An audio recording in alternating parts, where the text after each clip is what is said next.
বিসমিল্লাহির রহমানির রহিম। আসসালামু আলাইকুম। তস্করাজ কিচেন থেকে আপনাদের জন্য আরেকটা রেসিপি নিয়ে এসেছি। আজকে আপনাদের সাথে আমি ঝিঙ্গার একটা ভাজির রেসিপি শেয়ার করব।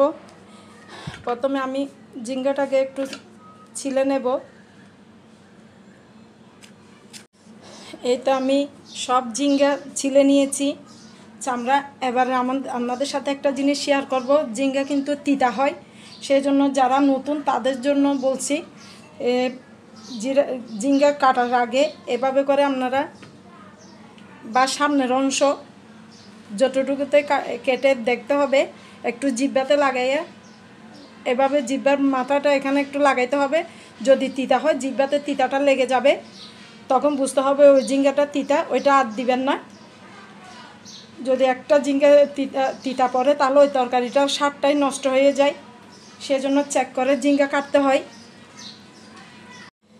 এই তো আমি তিতা চেক করে সবগুলা ঝিঙ্গা ভাজির আকারে কেটে নিয়েছি।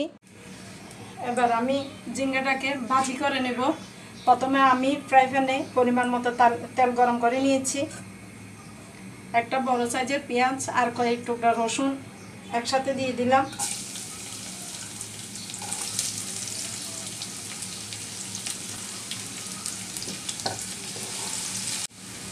এক চামচের চেয়ে কম লবণ দিচ্ছি, কারণ ঝিঙ্গার পরিমাণটা কম। প্রথম দিকে যদি বেশি লবণ দেওয়া হয় লবণ হয়ে যাবে, কারণ ঝিঙ্গা হচ্ছে মজে যায়, একদম কমে যায়। হাফ চামচের চেয়ে বেশি, এক চামচের চেয়ে কম হলুদ গুঁড়া দিয়ে দিচ্ছি।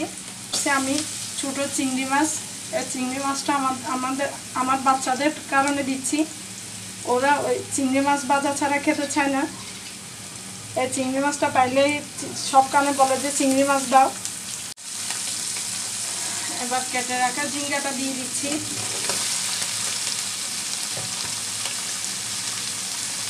চার পাঁচটা কাঁচামরিচ দিয়ে দিলাম অল্প অল্প ফালি করে।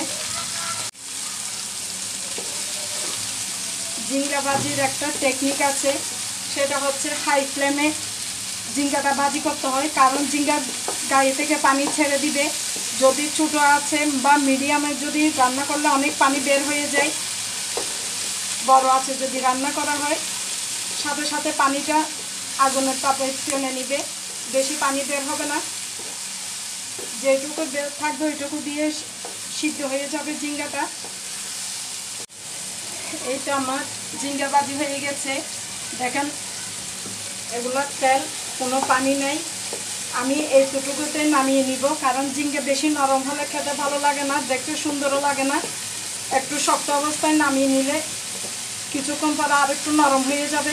এই অবস্থায় আমি নামিয়ে নিব। সবুজ কালারটাও এখনও অটুট আছে। ধনিয়া পাতা দিয়ে দিচ্ছি অল্প।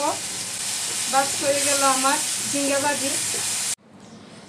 এই তো হয়ে গেল আমার চিংড়ি মাছ দিয়ে ঝিঙ্গা ভাজি। দেখতে এরকমই হয়েছে, মাশাল্লাহ, আলহামদুলিল্লাহ, খুব সুন্দর কালার এসেছে। কিভাবে রান্না করেছি আপনাদের সাথে শেয়ার করলাম। আমার এই চিংড়ি মাছ দিয়ে ঝিঙ্গা ভাজির রেসিপিটা আপনাদের ভালো লেগে থাকলে আমার রেসিপিটাকে একটা লাইক দিবেন, কমেন্ট ও শেয়ার করে দেবেন, যেন সবার কাছে পৌঁছে যায়। আপনাদের সবার সহযোগিতা কামনা করছি। আজ এই পঞ্জিতে আল্লাহ হাফেজ, আসসালামু আলাইকুম।